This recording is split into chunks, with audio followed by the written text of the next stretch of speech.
भरत, आपण पाहतोय की अत्यंत महत्त्वाची बातमी समोर आली आहे। सुनावणी करत असताना आणि युक्तिवाद करत असताना धनुष्यबाण चिन्ह तातडीनं गोठवा अशी वारंवार मागणी कपिल सिब्बल यांनी केली होती। आज देखील त्यांनी ही मागणी पुन्हा एकदा केली आहे। भरत,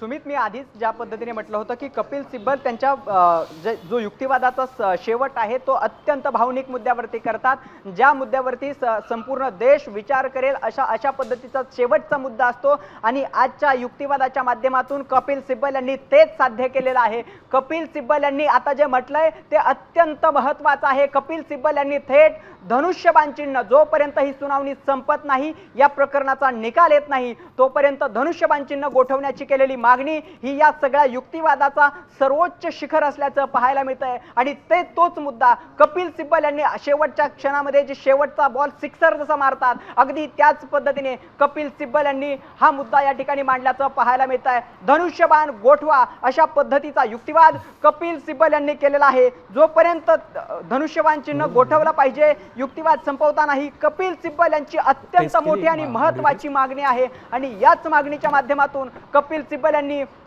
समोरचा जो प्रतिवादी पक्ष आहे, एकनाथ शिंदे यांची शिवसेना, त्यांना कोंडीत पकडल्याचं पाहायला मिळतंय। त्याआधी कपिल सिब्बल यांनी युक्तिवाद संपवताना काही मुद्दे मांडले होते। त्यातला महत्त्वाचा मुद्दा त्यांनी म्हटलं, शिंदे गटाचे आमदार आधी सुरत आणि तिथून गुवाहाटीला गेले, त्यानंतर त्यांनी 30 तारखेला त्यांनी भाजप सोबत सरकार स्थापन केलं। ही गोष्ट स्वतःच सर्व काही सांगून जाते, त्यासाठी वेगळा कोणताही पुरावा देण्याची गरज नाही। परिस्थितीचं वास्तव काय आहे हे पाहिलं पाहिजे। प्रत्युत्तर देणाऱ्या या आमदारांनी राहुल नार्वेकर यांना अध्यक्ष करण्यासाठी मतदान केलेलं आहे। म्हणजे ज्यांच्यावरती अपात्रतेची टांगती तलवार होती, त्याच आमदारांनी राहुल नार्वेकर यांना विधानसभा अध्यक्ष करण्यासाठी मतदान केलं। हा सुद्धा अत्यंत महत्त्वाचा मुद्दा कपिल सिब्बल यांनी मांडल्याचं पाहायला मिळतंय। पक्षांतराचं एक स्पष्ट आणि आदर्श उदाहरण, क्लासिक केस जी आहे ती राणा प्रकरणात असल्याचं त्यांनी सर्वोच्च न्यायालयानं स्पष्टपणे सांगितलं होतं। त्याचा संदर्भ कपिल सिब्बल यांनी दिला। विरोधी पक्षासोबत जाऊन राज्यपालांची भेट घेणं म्हणजे परिच्छेद 2(1)चं उल्लंघन मानलं जातं। जेव्हा सुनील प्रभू यांनी आमदारांना बैठकीला उपस्थित राहण्यासाठी व्हीप जारी केला होता, तेव्हा त्यांनी तुम्हाला असा कोणताही अधिकार नाही असं उत्तर दिलेलं होतं। आणि हाच मुद्दा युक्तिवादाचा शेवट करताना कपिल सिब्बल यांनी मांडल्याचं पाहायला मिळतंय।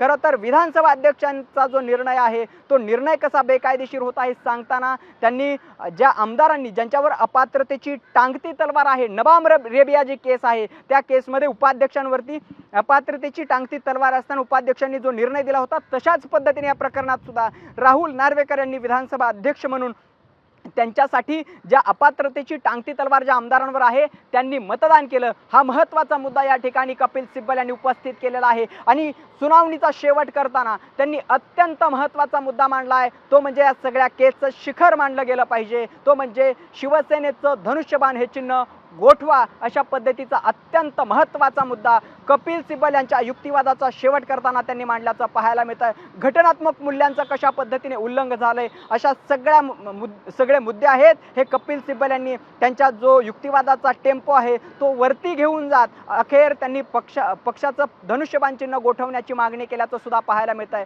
त्यामुळे एकंदरीत सध्या तरी कपिल सिब्बल यांचा युक्तिवाद संपला असला तरी सुद्धा आता सुप्रीम कोर्टामध्ये कशा पद्धतीने पुढच्या घडामोडी घडतात हे पाहणं महत्त्वाचं ठरणार आहे। सुमित।